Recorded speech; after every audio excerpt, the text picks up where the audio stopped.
علي هم دغسې غوږونه نه لکه اوزه چې سپي وډاره شي. نه علي ډېر ښه انسان ده، واسې داسې معلومیږي لکه سیرلای. یاره علي خفه نه شې، ته خو زمونږ دوست یې، ملګری یې، ګپ لږ ټوکې کوو، خفه نه شې. ستاسو په شان ملګري چې د چا وي دښمنانو ته ضرورت نشته.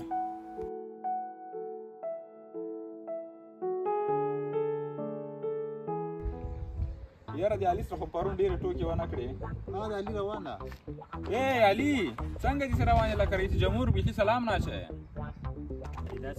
دا زما ملګري دي، ته خفه نه شې، ډېرې ټوکې کوي. یاره علي ته به هم ځان ته خوشحالې دې سوی لکه څلوېښتو شپو مړی.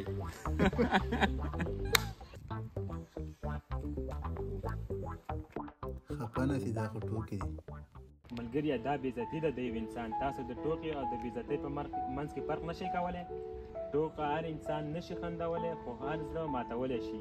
د لږ خندا دپاره د چا زړه دومره مه ځاروئ چې هغه خدای ته ګیله وکړي. علي زه ډېره بښنه غواړم، زه پوه نه شوم. ملګریه له تا هم یوه نړۍ مننه چې موږ دې په دې پوه کړو واقعي چې موږ ډېره غلطي کوله. د یو چا خندولو دپاره باید موږ د یو چا زړه ازار نه کړو. ټوکه او بېعزتي واقعي چې دوه رنګونه لري او په دې دوه رنګونو باندې باید موږ ځان پوه کړو. ادب د مؤمن ښکلا ده، مه یې خرابوئ.